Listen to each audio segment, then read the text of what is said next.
First of all, I found out I could draw when I was 8 years old.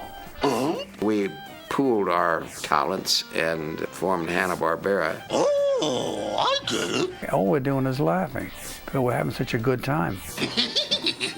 I think that's really the secret. We worked that way for many, many, many years. Bill and Joe's relationship, I saw them as they were two guys who worked together like a machine, and Bill had his area of expertise and Joe had his. They were like totally different. Joe drove a black Cadillac, Bill a white Lincoln. Bill's office is all light colored, lit up beautifully. Joe just like a nightclub. The example of perhaps a married couple who know each other so well that they're finishing each other's sentences and speaking in shorthand and such. Yeah, Bill would like run production at the studio. Joe would handle the creative side of things. And they worked together beautifully, and such harmony. They really liked each other. Both of them had the capability of functioning in a way where there was no question as to who the bosses were. But at the same time, they were able to establish and continue to sustain a relationship with the personnel there. I respected both Bill and Joe so much. I was so in awe of them as a kid. And then when I was working with them and I would see them walking down the hall, I just thought, these men don't need to work anymore. They have this enormous company with their name on the top of the building. And yet they would be there at work every single day. He was always telling about how the name Hanna-Barbera came along, where he said he really preferred it to be Barbera and Hanna. Barbera Hanna would look great on the top of the building. You be my guest. Oh, sure.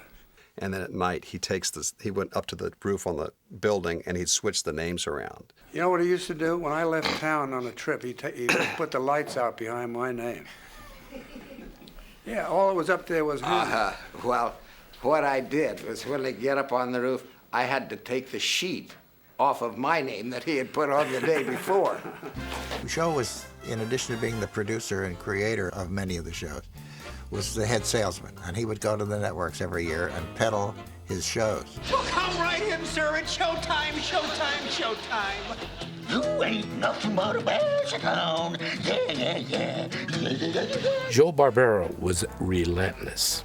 He would go to New York with one little drawing and sell a whole season of shows. Sometimes we do presentation storyboards where Joe would work out a script and we'd storyboard it and he'd present that to the networks.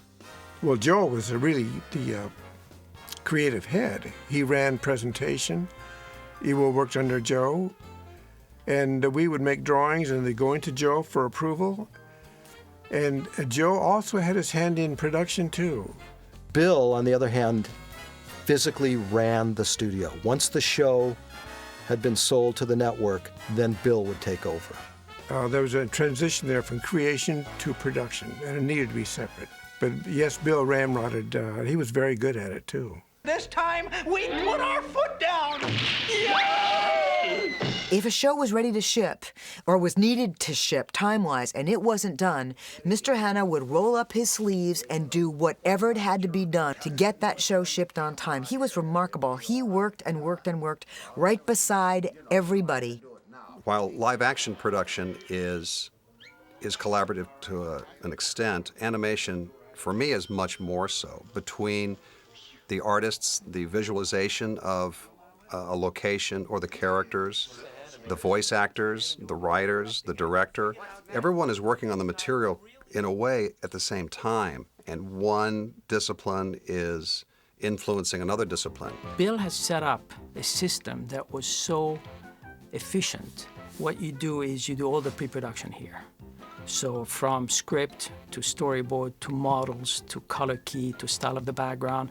They even had a how to paint a background. When he and Bill had the MGM studio making Tom and Jerry's, Joe would do all the layouts.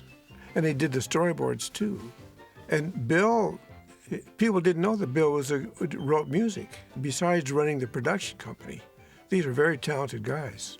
Mr. Barbera used to bounce ideas off of me all the time. Joe would work in scenes. He would have flashes of gags or scenes, and my job was to take note and try to knit them together. Oftentimes, we would get the storyboard, and Joe would mark with his red ink, "See me, Joe." Come on in, we're about to start. Animation is not in the limelight, you know. People don't see you. You work in a desk, you work in an office, and you create on paper, and nobody sees you doing that. So there's no glamour in reality. It's just hard work and teamwork. Before I had gone to Hanna-Barbera, they told me, oh, this is a sweatshop. You don't want to work there. But when I went in there, it was just busy, busy, busy, like a beehive, and I found this is where I want to work. As long as you gave them the numbers, they like to get 100 feet of film out of the animators a week. That really made for some giddy times around the studio. To break the ice, I guess, they used to shoot rubber bands off the ceiling so it would drop right onto your head. They were always teasing each other. They even had a bucket of water up on the door. And whenever anyone would come through that door, they'd get a bucket of water. And they'd laugh and just carry on. All I can say is, like, don't open that door. So it wasn't all work. We all played around a lot, too. That was a time when the animation theatrical business was, major studios had discontinued making those films, and there was this flood of talent around. And Hanna-Barbera is going into TV with animation, so the studio was packed with all these great artists and animators and writers and musicians and editors. There was, I think, one season we had 14 different shows. Can you imagine? And each show had like 13 segments. And we just got an awful lot of shows that year.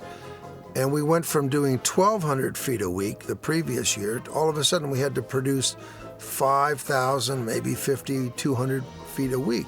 And we became an enormous factory of cartoons. We were recording 2, 3, 4 episodes a day, 5 days a week.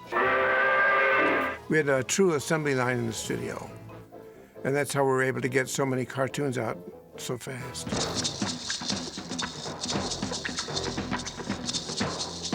There's quite a range of characters at Hanna-Barbera. There's Johnny Quest, and there's Huckleberry Hannah and the Flintstones.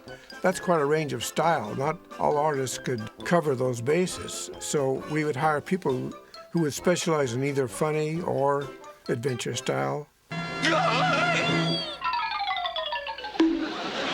What you do here? The design of the characters, there were big, easy characters, colorful characters, bright colors, limited movement, but funny stories, funny gags, funny situations.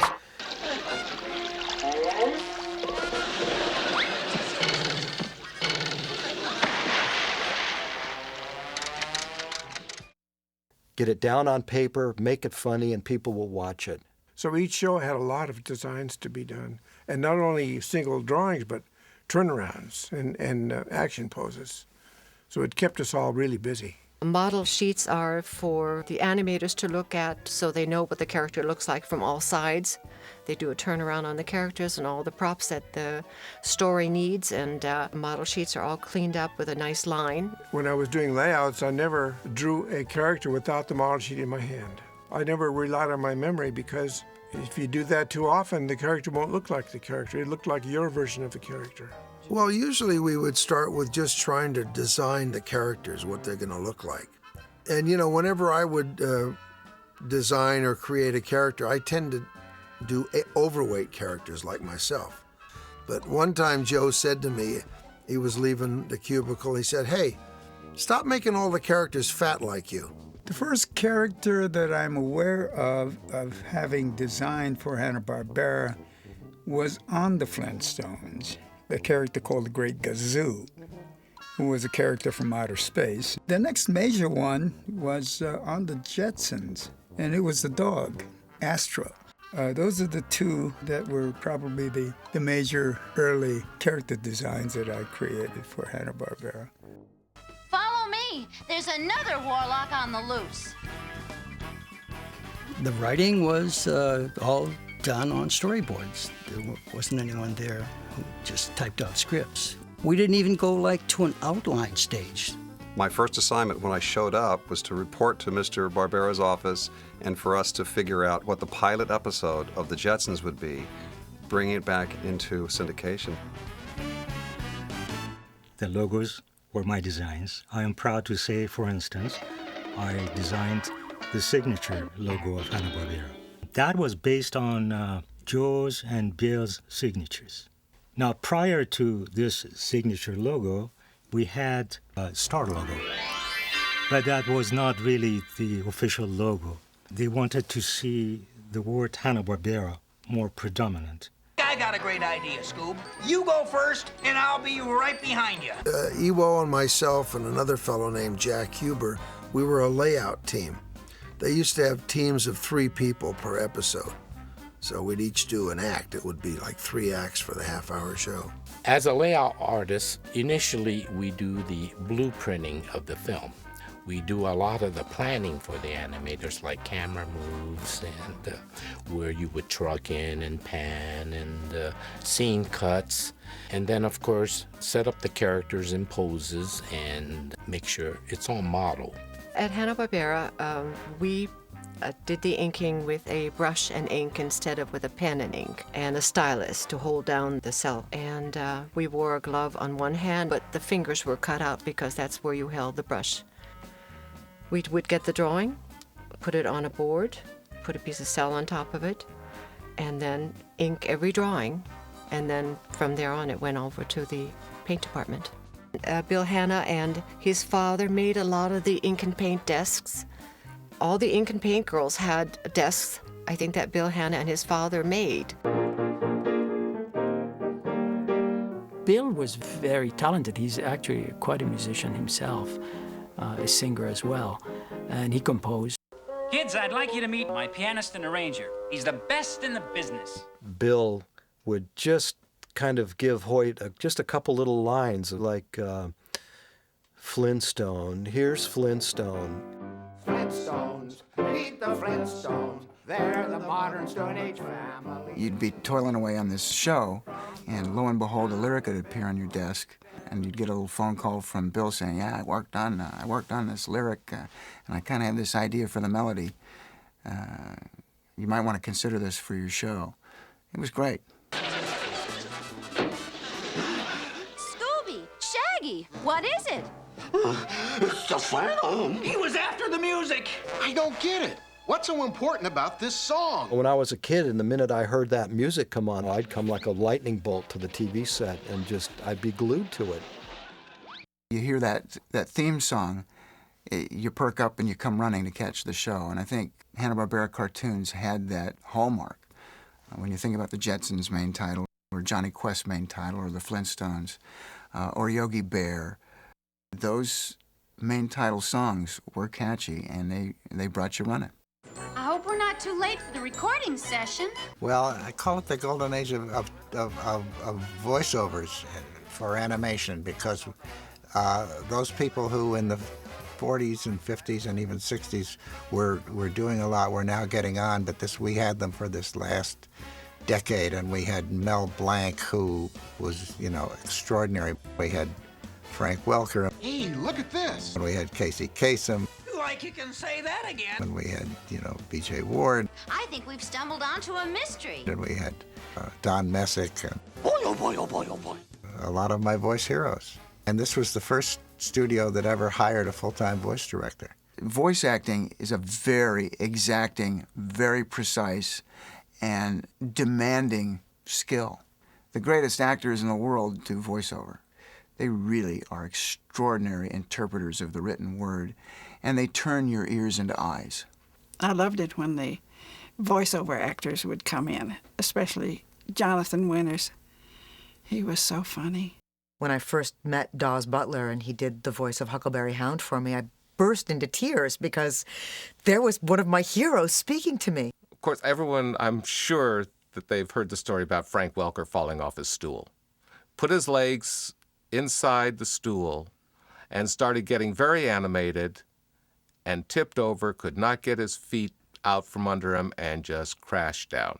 Come on into the control booth, gang. You can listen from there. The great thing about working with these actors is they could come in and turn my concept around like that, and I'd hear something that would really make me laugh or really touch me in some way. Scooby, you got one!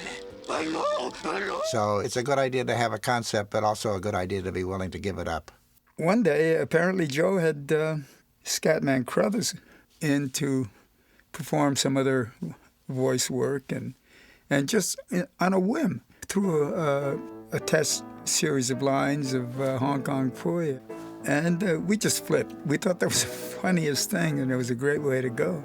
Oh my gosh, that's great, because it's so, out of left field. And, rather than you might say the Bruce Lee imitation voice or whatever, you had this Scatman sound, which was great. Working with Gordon was wonderful because he was prepared and they would rehearse the show and come in, and we would just go through it. And everyone knew what they were supposed to do. Okay, Ian, give us a level. First of all, it's the casting, which takes a while. You have to cast the parts and get approval for each part. And then you get the actors in the studio, and I've got a script or a storyboard in front of me, and we rehearse them first. And they go through whatever they're going to do, and I make any corrections or additions that I think I need to, and the producer might give me some notes. And then we start recording, and we record until we've got it all the way we want to. And back in those days, it was all on audio tape, too, so that took a little bit more than recording digitally. They were having like one hit series after another. Hey, and don't forget Scooby. Scooby-Doo was a big, huge hit. Welcome, kids. Come on in. The Scooby-Doo show was based on this hit TV show called The Mod Squad, where they had a bunch of kids driving around solving crimes, and they had this old automobile. We'll meet you guys in the Mystery Machine. When we designed the Mystery Machine, Ewo brought me the drawing. It looked like a Volkswagen bus, and he asked me to decorate it. In those days, the flower children were prevalent, so I decided to decorate it with flowers. Good work, Shaggy. Just leave the driving to me. Whoa! Leave the driving to you, huh? During the first couple of seasons, I designed all of the lead characters, of course, the 4 kids and Scooby himself. We all had trouble with drawing Scooby. I mean, Scooby was a realistic dog as compared to a stand-up Huckleberry Hound. When you look at a Scooby, you don't realize that maybe 6 layout men worked on that, or 12 animators. It looks like one person did it all. That's because of the model sheet, which was a control for everybody. Like for one, Scoob, we got the best of the deal. The Scooby cast is a fun group to work with. They're all very familiar with each other. Frank, who's been Freddy the entire time, is a real nice guy. Just great to work with. And Casey is always very proper and just wants to do his work. Have the clowning, you two. Shaggy and Scooby together were quite a team, unusual team, because they were both goofy and funny. You'd think you would have one guy straight and the other guy funny. But in this case, it was 2 comedians all be falling over themselves, getting scared and running. I think like that's our cue to hit the road. Right, Scoob? What? It's a great show because I guess the kids got used to the idea that the monster was really the landlord or somebody else, and they would pull that hood off at the end. They knew it was going to end up okay. Like, hi! I think that Scooby was more popular than Mickey Mouse around the world. He's very popular still. Oh, it's nothing. It was a real cartoon studio. They were still inking and painting. They still had the cells, the backgrounds. It smelled like a cartoon studio.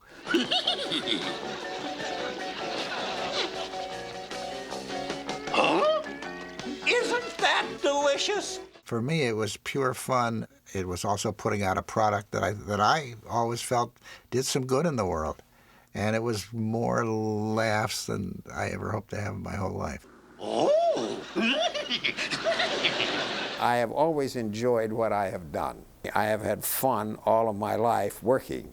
Some of the folks from Hanna-Barbera, no matter what they did or have done or doing now, no matter how old they are, I think we're all still kids. If your product has a good story to it, it bears repeating. In a cartoon, if it's a funny situation, you can play it again and again. Why, it's Dr. Grimsley. And again. Oh no! Like, here we go again! Scooby-Doo!